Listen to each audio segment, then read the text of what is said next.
Hey guys, this is Bale. We decided to test a few scenarios for Petrification Flask. We came into CG to show you that this works in a raid environment without a shadow of doubt. In this first scenario, we drag the Petri Flask into the action bar and just click on it.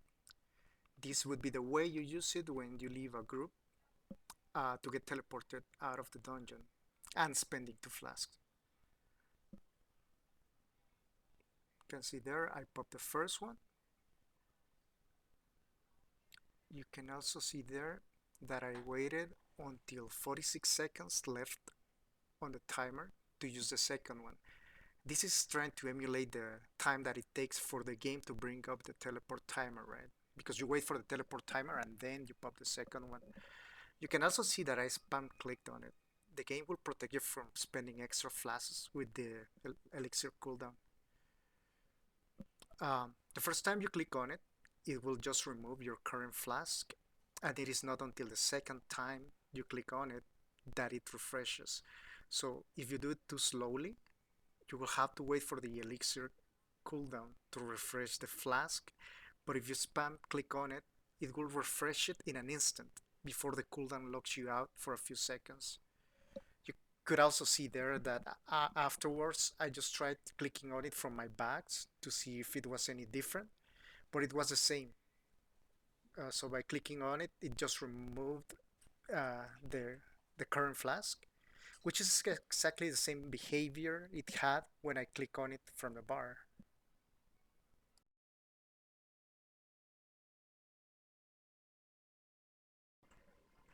Now, for this next clip, we brought Kelth into the dungeon to help me monitor the situation.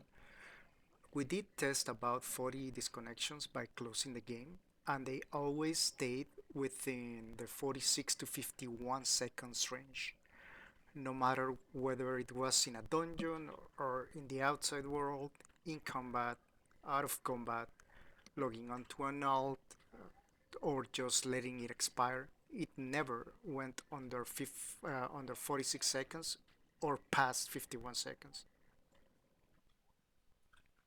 For this attempt, we are just going to run into the mobs and then pop the flask and close the game.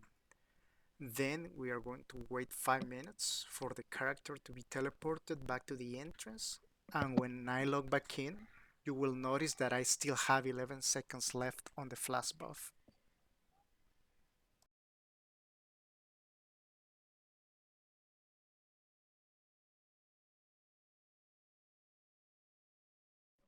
Also, I would advise against using any cancel aura macros because you could end up just quickly canceling the next flask if you tap it too many times.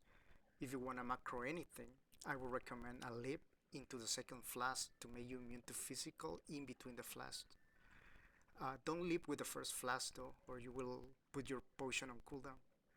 If you are still unsure which of the options is best and would prefer for us to recommend one, we would go with popping the flask and immediately closing the game. Whether you choose to leave the group or close the game, in the end, what's most important is not to panic and trust the process. Panic is what kills people the most. A shout out to Kel2Sad for donating a bunch of flasks to test this stuff out. He might have saved a lot of lives today. If you have any doubts or if I missed something, please hit me up. Thank you.